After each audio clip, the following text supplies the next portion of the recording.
নমস্কার। বিক্রমভিলা রহস্যের সিজন 3 এর পরবর্তী অংশ আজকে শোনাব। প্রাণকৃষ্ণবাবু ভেতরে ঢুকেই গম্ভীর গলায় ডাকলেন, স্নিগ্ধা মা। স্নিগ্ধা খাওয়ার ঘরে। গলার আওয়াজ শুনে সে সঙ্গে সঙ্গে হল ঘরে এসে দাঁড়ালো। ততক্ষণে প্রাণকৃষ্ণবাবু পুরো হল ঘরে ঢুকে পড়েছেন। সুরেনবাবু সোফার ওপর বসে আছেন, মুখ ভার। স্নিগ্ধা বলল, কাকাবাবু বসুন। তন্ময়ও এসে পাশে দাঁড়ালো।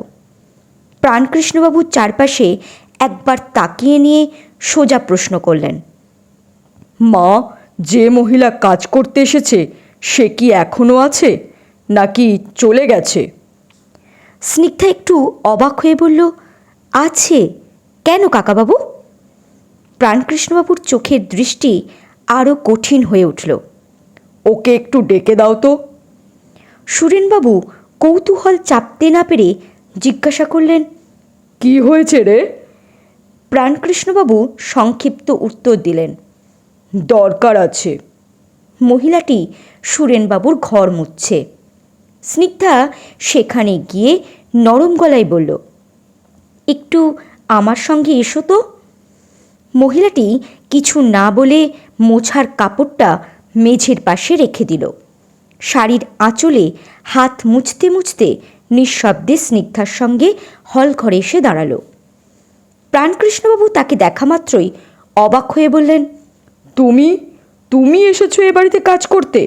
কিন্তু তোমাকে তো আমি কাজের কথা বলিনি। এই কথা শুনে তন্ময়, স্নিগ্ধা আর সুরেনবাবু তিনজনই চমকে উঠল। ঠিক তখনই বাইরে থেকে ভুবনবাবু আর হরিপদ ঢুকে পড়লেন। মহিলাটি একটু ঘাবড়ে গিয়ে বলল, আপনি বলেননি ঠিকই, কিন্তু তরু কাকিমা কালকে বলছিল এখানে লোক দরকার, সকাল থেকেই কাজ করতে হবে। সে এক মুহূর্ত থামল, গলা কেঁপে উঠল। ভোরে যখন শুনলাম তরু কাকিমা আত্মহত্যা করেছে, তখন ভাবলাম আমার তো কাজ খুব দরকার, যদি অন্য কেউ এসে এই বাড়িতে কাজে ঢুকে যায়, এই ভয়ে চলে এসেছি বাবু। চোখ দুটো ভিজে উঠল তার। স্বামীটা মাতাল, কখনো কাজ করে, যা পায় সব মদে উড়িয়ে দেয়। অনেক দিন ঠিক করে খেতেও পারি না। কথাগুলো বলতে বলতেই সে কেঁদে ফেলল। হলঘরের বাতাসটা ভারী হয়ে এলো। প্রাণকৃষ্ণবাবু ধীরে ধীরে বললেন, সে তো বুঝলাম, কিন্তু মিথ্যে পরিচয়ে কেন ঢুকলে? তোমার শ্বশুরের নাম পলাশ বললে কেন? মহিলাটি তাড়াতাড়ি বলল, পলাশই বাবু, ভালো নাম, কিন্তু ওই নামে কেউ ডাকে না, সবাই মন্টু বলে। প্রাণকৃষ্ণবাবু একটু ভেবে নিয়ে বলেন, ও, তবু সত্যিটা বলেই তো কাজে ঢুকতে পারতে। মহিলাটি ভেঙে পড়ল, ভুল হয়ে গেছে বাবু, আমাকে কাজ থেকে ছাড়াবেন না। সে স্নিগ্ধার দিকে তাকিয়ে কাঁদতে লাগল। স্নিগ্ধার মনে অদ্ভুত একটা মায়া জেগে উঠল। মুখটা দেখে, কাঁপা গলাটা শুনে তার মন নরম হয়ে গেল। সে বলল, থাকুক। তন্ময় সঙ্গে সঙ্গে বলল, না, ও কেন সত্যিটা না বলে ঢুকবে? হরিপদ গম্ভীর গলায় বলল, সত্যটা বলা উচিত ছিল। ভুবনবাবুও মাথা নাড়লেন। মহিলাটি স্নিগ্ধার হাত চেপে ধরল, বৌদি, আমাকে ছাড়িয়ে দিও না, আমি ভালো করে কাজ করব, দুটো খেতে পাবো। প্রাণকৃষ্ণবাবু একবার সবার দিকে তাকিয়ে শেষ কথা বললেন, মা তো বলেই দিয়েছে থাকুক, মন দিয়ে কাজ করবে। মহিলাটি দ্রুত মাথা নাড়ল। তোমার নামটা যেন কি? প্রাণকৃষ্ণবাবু জিজ্ঞাসা করলেন। কেকা, আমার নাম কেকা, সে বলল। ঠিক আছে, কাজ করো। কেকা নিঃশব্দে হলঘর থেকে বেরিয়ে সুরেনবাবুর ঘরের দিকে গেল। হরিপদ আর ভুবনবাবু বাজারে যাওয়ার জন্য বেরিয়ে পড়ল। সুরেনবাবু প্রাণকৃষ্ণবাবুকে বললেন, বস। স্নিগ্ধা নরম গলায় বলল, বসুন কাকাবাবু, আমি চা আনছি।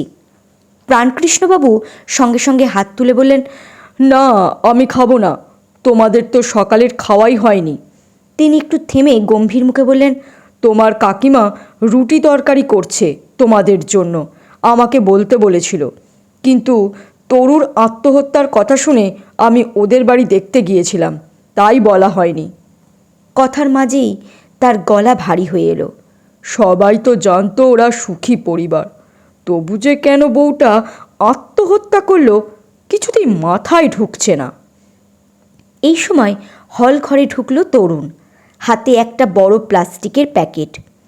সে স্নিগ্ধাকে দেখে বলল, নাও বৌদি, মামিমা রুটি তরকারি পাঠিয়েছেন। স্নিগ্ধা একটু অস্বস্তি নিয়ে বলল, এসব আবার কেন পাঠাতে গেলেন কাকিমা? তবু প্যাকেটটা হাতে নিল। প্রাণকৃষ্ণবাবু উঠে দাঁড়িয়ে বললেন, খেয়ে নাও, এখন থেকে সময় মতো খাবে, আমি চলি। এই বলে তিনি আর তরুণ একসঙ্গে বেরিয়ে গেলেন। হল ঘরে আবার নীরবতা নেমে এলো। স্নিগ্ধা প্যাকেটটা নিয়ে খাওয়ার ঘরে গেল। প্যাকেটটা খাওয়ার টেবিলের ওপর রেখে দোতলায় উঠল শ্রেয়াকে ডাকতে। সে শ্রেয়ার ঘরের সামনে গিয়ে দেখল দরজাটা এখন হাট করে খোলা।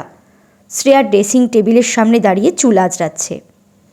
শ্রেয়া, স্নিগ্ধা ডাকল। শ্রেয়া ঘুরে তাকালো, মুখে একটা ম্লান হাসি। এসো বৌদি। স্নিগ্ধা ঘরে ঢুকে ভালো করে তার দিকে তাকালো। মুখে কোনো অস্বাভাবিকতা নেই, চোখও স্বাভাবিক। সে খাটের ওপর বসে ধীরে ধীরে বলল, একটা কথা বলবো বোন? বলো না বৌদি। স্নিগ্ধা একটু থেমে বলল, রাতে তুই বাইরে গিয়েছিলি? শ্রেয়া একেবারে অবাক হয়ে তাকালো। না তো, কেন? স্নিগ্ধা বুঝল সত্যিটা বললে শ্রেয়া ভয় পেয়ে যাবে। সে সঙ্গে সঙ্গে কথাটা ঘুরিয়ে নিল, না এমনি বলছিলাম। ঠিক তখনই সিঁড়ি বেয়ে ওপরে উঠলেন প্রতিমা দেবী, সঙ্গে মিষ্টি। মিষ্টি বিস্কুট খেতে খেতে চারপাশে কৌতূহলী চোখে তাকাচ্ছে। প্রতিমা দেবী বিস্ময়ে বললেন, এত বড় বাড়ি? মিষ্টি শ্রেয়ার ঘরের সামনে এসে দেখল ভেতরে স্নিগ্ধা আর শ্রেয়া আছে। সে চুপচাপ ভেতরে ঢুকে স্নিগ্ধার কাছে এগিয়ে গেল। স্নিগ্ধা হাসি দিয়ে বলল, এই যে আমার মা এসেছে, তুমি বিস্কুট খাচ্ছ? এই বলে সে মিষ্টিকে কোলে তুলে নিল। শ্রেয়া বাধা দিয়ে বলল, একদম না বৌদি, এই অবস্থায় তোমার ভারী কিছু তোলা উচিত নয়। শ্রেয়া মিষ্টিকে তুলে পাশে বসাতেই মিষ্টির হাত থেকে বিস্কুটটা মেঝেতে পড়ে গড়িয়ে গেল খাটের একেবারে নিচে। মিষ্টি চট করে নেমে পড়ল বিস্কুটটা তুলতে। স্নিগ্ধার সঙ্গে সঙ্গে বলল, ওটা তুলো না, নোংরা লেগে গেছে। ঠিক তখনই প্রতিমা দেবী ঘরে ঢুকলেন। স্নিগ্ধা তাড়াতাড়ি বলল, আসুন মাসিমা। প্রতিমা দেবী চারপাশে তাকিয়ে মুগ্ধ গলায় বললেন, কত বড় বাড়ি তোমাদের, খুব সুন্দর। বিস্কুটটা তুলতে গিয়ে হঠাৎ মিষ্টির চোখ আটকে গেল খাট আর দেওয়ালের মাঝের অন্ধকার কোণটায়। ওখানে একটা পুতুল। মিষ্টি ধীরে ধীরে খাটের তলায় ঢুকে পুতুলটা হাতে নিল। পুতুলটা প্লাস্টিক বা মাটির নয়, পুরনো আমলের কাপড়ে তৈরি। তার গায়ে লাল রঙের ফ্রক, তাতে কালচে ছোপ ছোপ দাগ। কিন্তু সবচেয়ে অদ্ভুত তার চোখ দুটো, কাঁচের তৈরি চোখ, মিটমিট করে জ্বলছে। মিষ্টির মনে হলো পুতুলটা যেন তাকেই দেখছে, যেন হাসছে। তার পাতলা লাল ঠোঁট দুটো সামান্য নড়ে উঠল বলে তার মনে হলো। পুতুলটাকে বুকে জড়িয়ে নিয়ে মিষ্টি খাটের তলা থেকে বেরিয়ে এলো। শ্রেয়া বিস্ময়ে বলে উঠল, বাহ, পুতুলটা তো চমৎকার, খাটের তলায় ছিল বুঝি? মিষ্টি মাথা নেড়ে পুতুলটাকে জড়িয়ে ধরল। কিন্তু স্নিগ্ধার বুকের ভেতরটা কেঁপে উঠল। এই বাড়ির সেই বীভৎস পুতুলগুলোর কথা তার মনে পড়ে গেল। মিষ্টি, ওটা রেখে দে মা, ওটা নোংরা, আমি তোকে নতুন পুতুল কিনে দেব। স্নিগ্ধা প্রায় আর্তনাদের মতো করে বলে উঠল।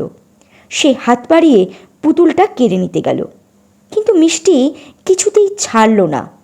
পুতুলটাকে বুকের সঙ্গে আরও শক্ত করে চেপে ধরে সে চিৎকার করে কেঁদে উঠল। শ্রেয়া সঙ্গে সঙ্গে স্নিগ্ধার হাতটা চেপে ধরল।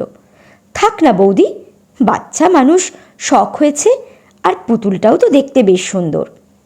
প্রতিমা দেবীও সাই দিয়ে বললেন, হ্যাঁ থাক ওর কাছে।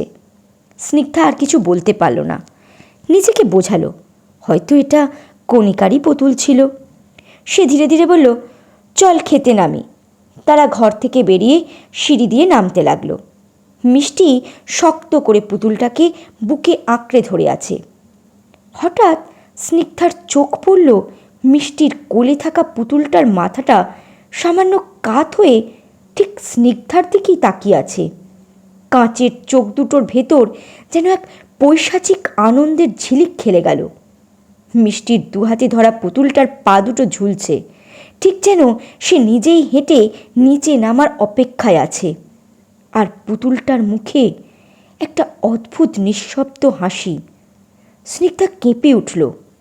এই পুতুলটা খেলনা নয়, কোনো কিছুর শুরু। স্নিগ্ধা সিঁড়ি দিয়ে নামতে নামতেই নিজেকে আর সামলাতে পারল না। সে হঠাৎ থেমে মিষ্টির দিকে ঝুঁকে পড়ল। মা, পুতুলটা দাও। গলাটা অস্বাভাবিক রকম কাঁপছে তার। আমি তোমাকে নতুন আরও সুন্দর একটা পুতুল কিনে দেব। মিষ্টির সঙ্গে সঙ্গে পুতুলটাকে বুকের সঙ্গে আরও শক্ত করে আঁকড়ে ধরল। সে কথা বলতে পারে না, মুখ দিয়ে শুধু একরকম অদ্ভুত আওয়াজ বেরিয়ে এলো। মুহূর্তের মধ্যেই সে জোরে কেঁদে উঠল। স্নিগ্ধা নরম করে বোঝানোর চেষ্টা করল, দাও মা, দাও। কিন্তু মিষ্টি আরও ভয় পেয়ে গেল। তার কান্না যেন হঠাৎই বেশি তীব্র হয়ে উঠল। প্রতিমা দেবী আর শ্রেয়া চুপচাপ দাঁড়িয়ে রইল। দুজনেরই মনে হলো এই বাড়ির সেই বীভৎস পুতুলগুলোর মধ্যে যে অশুভ শক্তি বা আত্মা ছিল, তার ছায়া হয়তো এখনও স্নিগ্ধার মনে রয়ে গেছে। সেই আতঙ্কেই সে এতটা অস্থির। এই সময় তন্ময় এগিয়ে এসে বলল, কি হয়েছে? মিষ্টিমা কাঁদছে কেন? স্নিগ্ধা বিরক্ত আর আতঙ্ক মেশানো গলায় বলল, এই পুতুলটা আমি নিতে চাইছি, কিন্তু ও কিছুতেই দিচ্ছে না। তন্ময় পুতুলটার দিকে তাকালো, একটু অবাক হয়ে বলল, এ মা, এ তো কণিকার পুতুল। কোথায় পেলে এটা? ওর ছোটবেলার পুতুল, খুব যত্ন করে রাখত।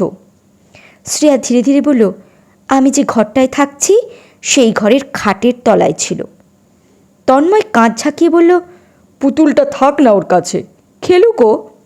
স্নিগ্ধার চোখে স্পষ্ট রাগ আর ভয় একসঙ্গে। সে প্রায় ধমকের সুরে বলল, না, ওই পুতুল দিয়েও খেলবে না। তন্ময় চমকে উঠে বলল, কেন, কি এমন আছে পুতুলটায়? স্নিগ্ধা থমকে গেল।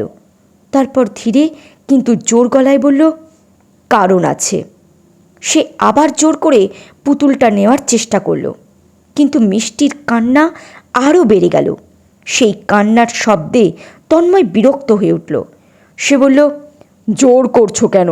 ঠিক আছে, আমি কাঠের আড়ত থেকে ফেরার পথে বাজার থেকে নতুন একটা পুতুল কিনে আনবো, তারপর সেটা দিয়ে এটা ওর কাছ থেকে নিয়ে নিও। স্নিগ্ধা আর কিছু বলল না। তারা সিঁড়ি থেকে নেমে এলো। প্রতিমা দেবী আর শ্রেয়ার দিকে তাকিয়ে স্নিগ্ধা বলল, তোমরা খাওয়ার ঘরে যাও, আমি আসছি। তারা মিষ্টিকে নিয়ে খাওয়ার ঘরের দিকে গেল। সিঁড়ির ধারে দাঁড়িয়ে স্নিগ্ধা চাপা গলায় তন্ময়কে বলল, এই পুতুলটা স্বাভাবিক নয় তন্ময়। তন্ময় ভ্রু কুঁচকে তাকালো। মানে? স্নিগ্ধা শ্বাসটা সামলে বলল, নামার সময় পুতুলটা আমার দিকে তাকিয়েছিল। হাসিটা একদম অস্বাভাবিক, চোখে পৈশাচিক কিছু একটা ছিল। তন্ময় কিছুটা অস্বস্তি নিয়ে বলল, তোমার মনের ভ্রম নয় তো? স্নিগ্ধা দৃঢ় গলায় বলল, না, আমি নিশ্চিত। তন্ময় চিন্তিত হয়ে পড়ল। সে বলল, ঠিক আছে, এখন খেতে চলো। হরিকাকা আসুক, তারপর কথা বলা যাবে। কিন্তু স্নিগ্ধার বুকের ভেতর অজানা শঙ্কাটা ধীরে ধীরে আরও গাঢ় হয়ে উঠছে। স্নিগ্ধা আর তন্ময় খাওয়ার ঘরে ঢুকল। প্রতিমা দেবী প্যাকেট থেকে রুটি তরকারি বের করছেন। সুরেনবাবু খেতে বসেছেন। মিষ্টি এক হাতে পুতুলটাকে শক্ত করে বুকের সঙ্গে জড়িয়ে ধরে অন্য হাতে খাবার তুলছে। শ্রেয়া চুপচাপ তার পাশে বসে আছে। তন্ময়ও বসে পড়ল খেতে। ঠিক তখনই কাজের মহিলা কেকা এসে দাঁড়ালো দরজার পাশে। সুরেনবাবু স্নিগ্ধার দিকে তাকিয়ে বললেন, তুমিও খেয়ে নাও না মা। স্নিগ্ধা একটু দ্বিধা নিয়ে বলল, কাকু হরিকাকা এলে তারপর খাবো। সুরেনবাবু গম্ভীর গলায় বললেন, একদম না, এখন তোমাকে সময় মতো খেতে হবে, সুস্থ থাকতে হবে, নিজের শরীরের যত্ন তোমাকেই নিতে হবে। এখন তুমি একা নও, সে কথাটা মনে রেখো। তোমার শাশুড়ি মা থাকলে আমায় এসব বলতে হতো না। এই কথা শুনে স্নিগ্ধা আর কিছু বলল না। সে কেকার দিকে তাকিয়ে জিজ্ঞাসা করল, কিছু বলবে? কেকা বলল, সব ঘর কি মুছব? কয়েকটা ঘর তো বন্ধ দেখছি। স্নিগ্ধা বলল, না, বন্ধ ঘরগুলো মুছতে হবে না। যে ঘরগুলো আমরা ব্যবহার করি শুধু সেগুলো ঝাঁট দেবে আর মুছবে। নিচে মোছা হয়ে গেছে, এবার কি তাহলে ওপরে যাব? না, তুমি বাসনগুলো ধুয়ে রাখো, ওগুলোতে ধুলো জমে গেছে। কেকা মাথা নেড়ে রান্নাঘরের দিকে চলে গেল। তন্ময়, শ্রেয়া আর স্নিগ্ধা খেতে লাগলো। প্রতিমা দেবী বললেন তিনি পরে খাবেন। স্নিগ্ধার চোখ বারবার অজান্তেই চলে যাচ্ছে মিষ্টির কোলে ধরা পুতুলটার দিকে, যেন ওটা চুপচাপ বসে থেকেও সব শুনছে। কিছুক্ষণ পর ভ্যানে করে বাজার নিয়ে এলো হরিপদ আর ভুবনবাবু। ভ্যানওয়ালা জিনিসপত্র ঘরে তুলে দিল। হরিপদ একটা ব্যাগ আলাদা করে হলঘরে রেখে খাওয়ার ঘরে এসে বলল, মা, হলঘরে একটা ব্যাগ রেখেছি, ওটায় ঠাকুর ঘরের পুজোর জিনিস আছে। স্নিগ্ধা মাথা নাড়ল। কেকা রান্নাঘরের দরজার পাশে বসে বাজারের জিনিসপত্র বের করছে। এই সময় তন্ময় হরিপদর দিকে তাকিয়ে বলল, হরি কাকা, একটা কথা ছিল। হরিপদ বলল, বলো বড় খোকা। তন্ময় গম্ভীর গলায় বলল, আমাদের বাড়ি থেকে অশুভ আত্মাদের যে তান্ত্রিক তাড়িয়েছিলেন তাকে আজই ডেকে আনো। হরিপদ চমকে উঠল। কেন, আবার কি কিছু? তার কথা শেষ হওয়ার আগেই তন্ময় বলল, হ্যাঁ, স্নিগ্ধার সঙ্গে অস্বাভাবিক কিছু হচ্ছে। হরিপদ ঘাবড়ে গিয়ে বলল, সে কি, রাতে ওই কুকুরটাকে দেখেই কেমন সন্দেহ হয়েছিল আমার। ঠিক তখনই স্নিগ্ধা কাছে এসে দাঁড়ালো। হরিপদ দৃঢ় গলায় বলল, আমি আজই যাব তার কাছে। তার আগে একটু খেয়ে মন্দিরটা পরিষ্কার করব। অনেক দিন ওদিকে কেউ যায়নি, জঙ্গল হয়ে গেছে নিশ্চয়ই। মা তো আবার পুজো দিতে যাবে। তন্ময় বলল, ঠিক আছে। তারপর সে কেকার দিকে তাকিয়ে বলল, কুকুরের খাবারটা আগে করে দাও। কেকা মাথা নাড়ল। স্নিগ্ধা কেকার কাছে এগিয়ে গিয়ে কি কি রান্না করতে হবে সব দেখে শুনে বুঝিয়ে দিল। তন্ময় এবার কুকুরটার কাছে গিয়ে ভালো করে দেখল। অবস্থা সত্যিই খারাপ, শরীর কাঁপছে, চোখ দুটো নিস্তেজ। সে নিজের হাতে একটা বিস্কুট ভেঙে কুকুরটার সামনে ধরল। কুকুরটা অনিচ্ছায় একটু মুখে নিল। স্নিগ্ধা এসে দাঁড়ালো।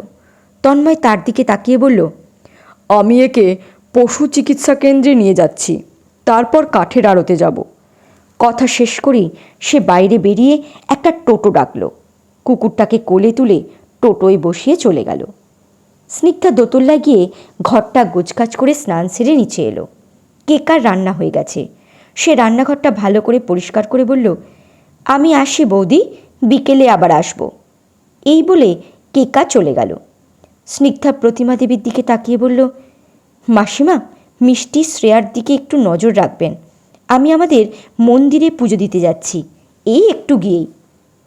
পুজোর জিনিসপত্র ভর্তি ব্যাগটা হাতে নিয়ে সে বেরিয়ে পড়ল।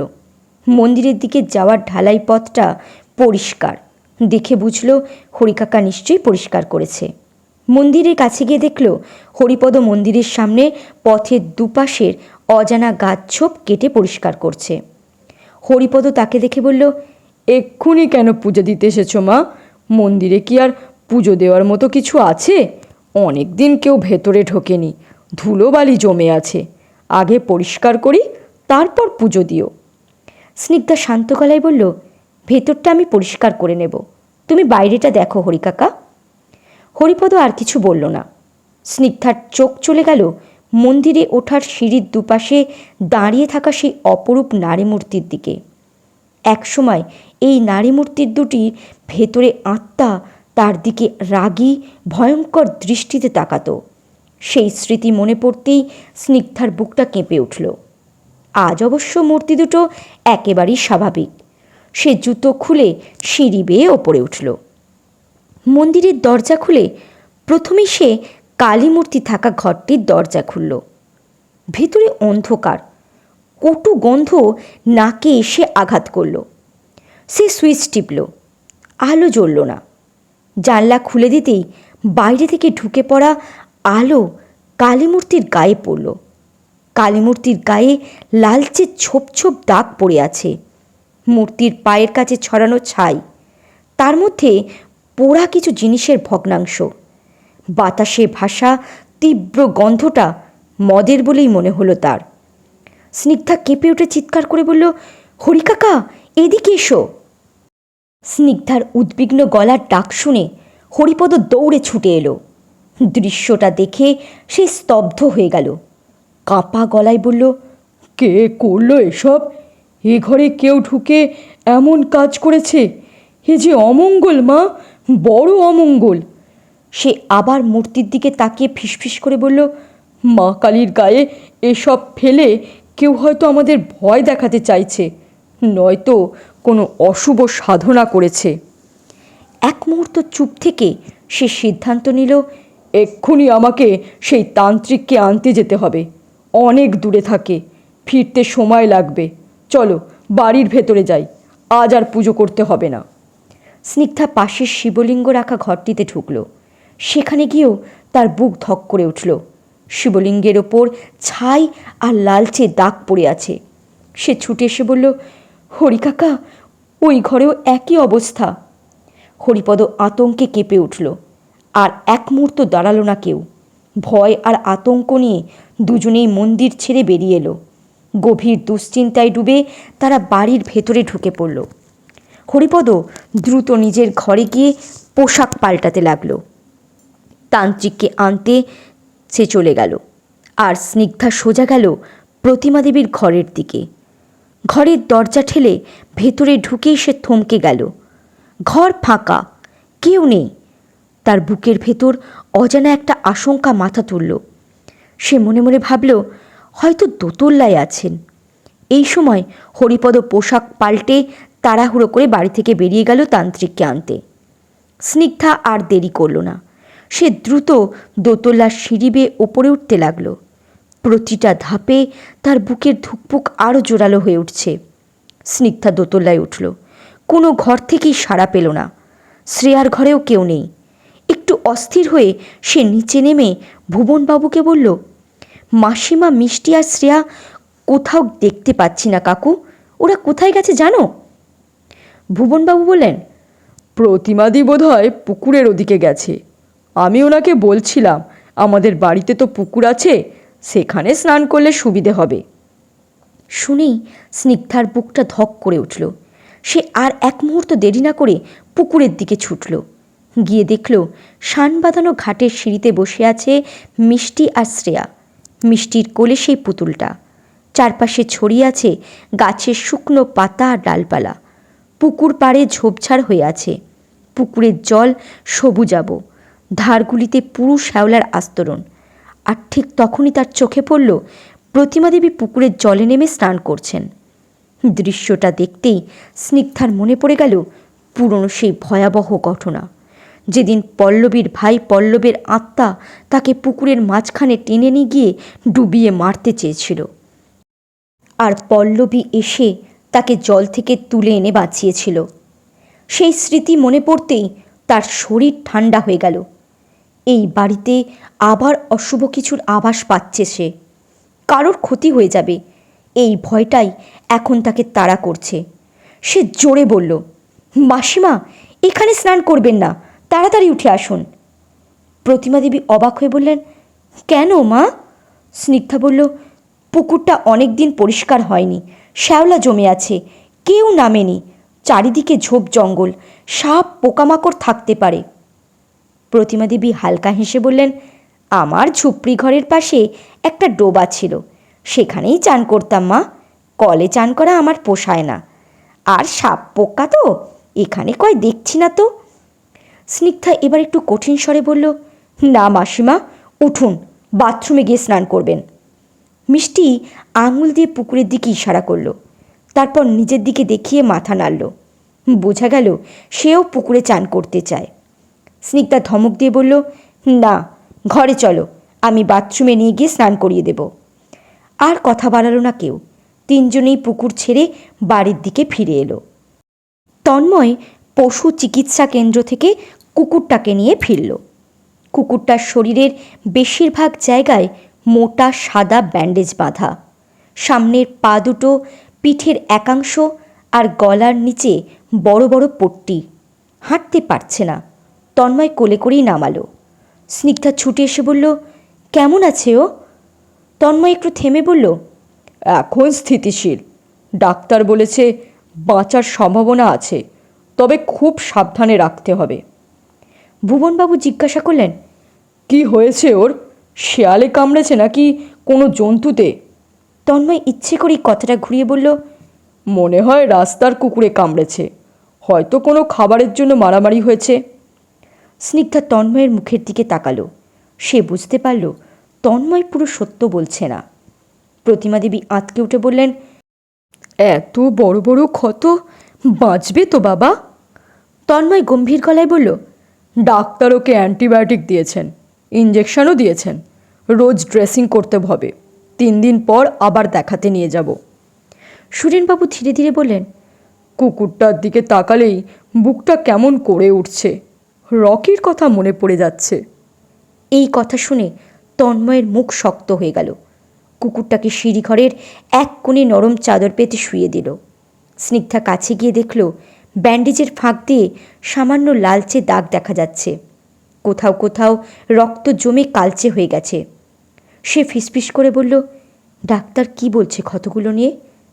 তন্ময় নিচু গলায় বলল, বলেছে কামড়ের দাগ খুব অস্বাভাবিক, কিন্তু আমি আর কিচ্ছু জিজ্ঞাসা করিনি।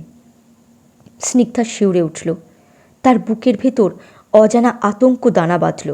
সে বুঝতে পারল এই কুকুরটার ক্ষত শুধু শরীরের নয়, এর সঙ্গে জড়িয়ে আছে বিক্রম ভিলার নতুন কোনো অশুভ রহস্য।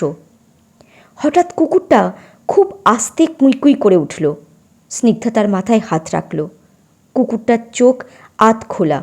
সে তাকিয়ে আছে স্নিগ্ধার দিকেই। তন্ময় কুকুরটাকে খেতে দিয়ে নিজে খেয়ে কাঠের আড়তের উদ্দেশ্যে রওনা দিল। তার চলে যাওয়ার পথের দিকে তাকিয়ে স্নিগ্ধার বুকের ভেতর এক অশুভ কালবৈশাখীর মেঘ জমতে শুরু করল। মন্দিরের সেই বিভৎস অপবিত্র দৃশ্যগুলো তীরের মতো তার মগজে বিঁধছে। এর মাঝেই তার নজর পড়ল মিষ্টির কোলে লেপ্টে থাকা সেই কাপড়ের পুতুলটার দিকে। এক প্রবল জেদ চেপে বসল স্নিগ্ধার মাথায়। যাই হোক না কেন, এই আপদটাকে আজ সে বাড়ির সীমানা ছাড়া করবেই। সবার খাওয়া শেষ হলে স্নিগ্ধা মিষ্টিকে কোলে নিয়ে দোতলায় উঠে তাদের ঘরে গেল। ঘরের ভেতর এক থমথমে আধো অন্ধকার বিরাজ করছে। জানলার ফাঁক দিয়ে আসা বাতাসে পর্দাগুলো এমনভাবে দুলছে যেন কোনো অদৃশ্য অশরীরী হাত সেগুলোকে নাড়িয়ে দিচ্ছে। মিষ্টি এখনও শক্ত মুঠোয় পুতুলটাকে জাপটে ধরে আছে। স্নিগ্ধা বিছানায় শুয়ে মিষ্টির কপালে আলতো হাত বুলিয়ে শান্তস্বরে বলল, ঘুমিয়ে পড়ো মা, চোখ বন্ধ করো। চারপাশে এক অস্বস্তিকর নিস্তব্ধতা। স্নিগ্ধা মৃদু স্বরে ঘুম পাড়ানি গান গাইতে লাগল। কিছুক্ষণের মধ্যেই মিষ্টির শরীর শিথিল হয়ে এলো। তার নিঃশ্বাস ভারী হয়ে এলো। স্নিগ্ধা বুঝল মিষ্টি এখন গভীর নিদ্রায় মগ্ন। সে অত্যন্ত সন্তর্পণে নিজের সাজ রোধ করে মিষ্টির ওপর থেকে পুতুলটা টেনে নিল। সে আর এক মুহূর্ত দেরি না করে পুতুলটা হাতে নিয়ে হন্তদন্ত হয়ে নিচে নেমে এলো। বাইরে এসে ছুটে সামনের গেট পেরিয়ে পুরো শক্তি দিয়ে ওটাকে জঙ্গলের দিকে ছুঁড়ে মারল।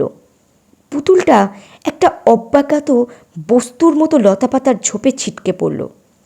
একটা বোঝা নেমে গেল যেন স্নিগ্ধার বুক থেকে। সে স্বস্তির নিঃশ্বাস ফেলে যেই না পিছন ফিরতে যাবে, অমনি এক ভয়ঙ্কর হাসির শব্দ শুনতে পেল। এক অদম্য কৌতূহলে সে আবার জঙ্গলের দিকে তাকালো। যা দেখল তাতে তার হৃৎপিণ্ড যেন স্তব্ধ হয়ে যাওয়ার উপক্রম হলো। ঝোপের ভেতর থেকে নিঃশব্দভাবে পড়ে থাকা পুতুলটি হঠাৎ জেগে উঠে দাঁড়ালো। তার কাঁচের চোখ দুটো আগুনের গোলার মতো জ্বলছে। মাথা মটমট শব্দে এক অসাধারণ ভয়ঙ্কর কোণ থেকে সরাসরি স্নিগ্ধার দিকে স্থির হলো। সেই পুতুলের ঠোঁটে ফুটে উঠল এক পৈশাচিক কুটিল শয়তানি হাসি, যেন সে স্নিগ্ধার ক্ষুদ্র প্রচেষ্টাকে উপহাস করছে। সেই চাহনিতে এমন এক আদিম হিংস্রতা যা স্নিগ্ধার সমস্ত চেতনাকে অবশ করে দিল। সে বুঝতে পারল এই জঙ্গল বা বাইরের জগৎ পুতুলটিকে আটকে রাখার জন্য যথেষ্ট নয়। সে ইতিমধ্যেই এই বাড়ির দেওয়ালে দেওয়ালে নিজের শিকড় গেড়ে ফেলেছে। বিক্রমভিলা রহস্যের সিজন 3 আজকে শুনলেন 7 থেকে 9 পর্ব। পরবর্তী পর্ব খুব শীঘ্রই চলে আসবে। ধন্যবাদ।